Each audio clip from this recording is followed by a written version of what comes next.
I think that nonfiction has made huge strides on BookTube in the past few years.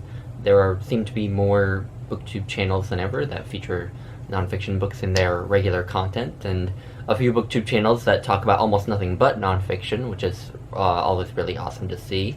And Nonfiction November is, in its middle age by YouTube standards, or even maybe its old age, and it's super popular. So, and I'm delighted to see that myself. I'm a big proponent and a big reader of nonfiction, and so I thought that it was about time that there was a top 10 nonfiction books tag on BookTube. This is kind of me shamelessly swiping a page out of the book of Jason over Old Blues Chapter and Verse, who did the BookTube Top 10s tag. I will not be collecting data or anything like that, or coming up with a final list of, BookTube's favorite nonfiction books. The reason that I'm creating this tag, is really just because I'm nosy and I'm curious to hear what nonfiction books people love on BookTube. I'm going to tag a ton of people at the end, and I don't want anyone who I tag to feel any pressure to do the tag, but just know that if I'm tagging you, that means I'm, really, really curious to hear what your favorite nonfiction books are. There aren't really any restrictions for this tag, like there were for the BookTube Top 10s tag, except I do have 3 sort of notes about the tag to add in. The first one is that you can do a top 5 instead of a top 10 if you want to do the tag. I want to leave that as an option for people who perhaps are not as big nonfiction readers as like a Steve Donoghue or even as myself, but who still may have a lot of nonfiction that they do read and that they like. If you feel like doing a top 10 is too intimidating, you can just do a top 5. The other 2 notes that I have are slight restrictions. I technically can't, enforce these, but I would ask that on these nonfiction book tags, you do not include poetry in your top 10, because poetry is sometimes classed as nonfiction in bookstores and libraries, which I've always found a little strange, because even though theoretically poetry is often talking about real sort of feelings and thoughts of the author, and sometimes real events as well, I don't feel like you go to it for the same reason that you go to like a biography or a book on psychology or a collection of essays, where you're kind of going for, specific insights, whereas I feel like you go to poetry for like literary experiences. I don't know. And then a second kind of book that I would request that you don't include is religious texts. And that's not to show any sort of disrespect to people who regard religious texts as important parts of their lives. I myself read a lot of religious texts and derive a lot of wisdom and entertainment from them sometimes too, but I don't think that they're books that like the wider publishing industry treats as not as conventional nonfiction books. You wouldn't find the Bible alongside like a biography of George Washington or something. I don't think that they're conventional nonfiction books, and I'm really curious mostly about those sort of conventional genres of nonfiction, memoir, biography, history, collections of essays, polemics, etc. So those are the only rules. Other than that, you are free to sort of play this tag however you want. You can talk about each of your 10 books in as much depth as you want. You can just rattle them off quickly without much comment. You're also free to choose what criteria you want to use to decide what are your top 10 nonfiction books. So are they the ones that provided the most insight? Are they the ones that provided the most entertainment? Or the ones that changed the way you view the world? Or the ones that, blew your mind or something? I picked my top 10 on a very unscientific criteria of sort of what kind of impact did it have on me? And that's very vague and that's sort of purposeful, but what kind of impact did it have on me in terms of humor, entertainment, insight, being eye-opening, narrative, engagement, writing, etc.? Did it have some sort of impact on me when I read it that just sent this spark through my head that said that this is just an incredible book that has just either altered me in some sort of a weird, vague, spiritual way in terms of entertaining me and giving me a great story, or has it altered the way that I think about the world in some way or another, or opened my eyes in some way like that. So that's how I picked my top 10. And so without further ado, I'm just going to get to my top 10. I'm going to try to keep my little discussions of each one very, very short, because I couldn't possibly do one of them justice in a video anyway, so I will start with number 10 on my list, which is Lakota Woman by Mary Crow Dog, which was just incredibly eye-opening regarding Native American issues in the 20th century, and was just incredibly narratively engaging on that subject as well. Number 9 is another memoir, Tis, by Frank McCourt, the second memoir of his 3 memoirs after Angela's Ashes, which is the more famous one. This one is sort of about his 20s, living in New York City and a few other places in the United States. And I think the reason that I loved it was just because it evokes the sort of confusion you feel in your 20s, the feeling of, possibly maybe going wrong in your life, and possibly maybe thinking that what you're doing right now is the wrong thing, and seeing all these possibilities and feeling like you can't take them, or feeling like you could take so many. And he captures it with such humor that this book, I just adore it. Number 8 is Thus Spoke Zarathustra by Friedrich Nietzsche. This is the Viking Portable Nietzsche, but it contains Thus Spoke Zarathustra. And I'm including this because it really got me to start thinking about how to find meaning in my life. I think, in addition to opening my eyes to all of these different sort of questions about religion and morality and human behavior and just sort of the hardships of life. So yeah, that's why I'm including that one. Number 7 is the only book that I unfortunately don't have a hard copy of, which is Lit by Mary Karr, which is the third of her 3 memoirs. Her first memoir, The Liars Club, would be the most famous of her memoirs, about her no-good, rotten childhood with 2 parents who were both alcoholics and a mother who was a psychotic in growing up in Texas. But Lit is sort of the story of her, again, the story of her 20s, 30s, 40s, her adulthood, really, her young adulthood into her middle age, much like Tis, actually. And it's the reason that I love it is because it's a great story about becoming a writer, and about falling in love and getting married and having a child, in her case, becoming an alcoholic and then recovering and then becoming a Catholic, which is a super fascinating narrative. And I feel like she's just incredibly honest and unapologetic on all of those things, and that's why I love it.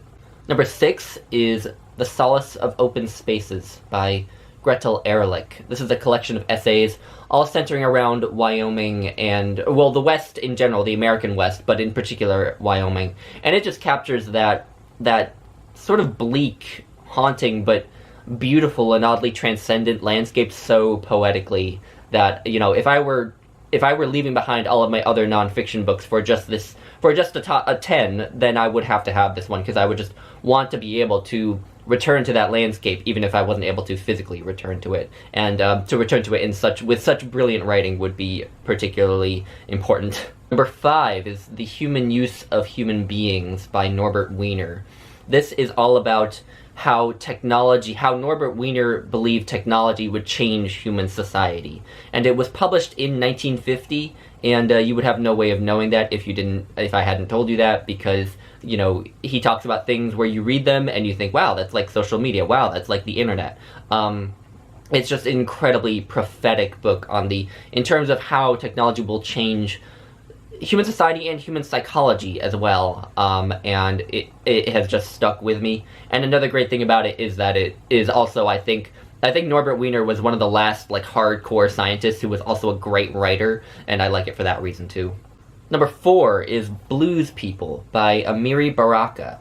Amiri Baraka, also known as Leroy Jones, was a very accomplished poet in his own right, but this is a narrative history of blues music, starting with the songs that slaves sang while they worked, going through the black migrations the mass black migrations to the north after slavery ended, into the 20th century. It's just really why this is being included is because it showed me what nonfiction can be. It showed me that nonfiction books are every bit as much works of art as novels or short stories, that sentence making is just as important to them as to fiction and literature. And also, just on its subject matter, it is brilliant, because as well as being a history of blues music, it's a history of African Americans, and it's just great on that subject. So, Number 3 is The Death of Adam, Essays on Modern Thought by Marilynne Robinson.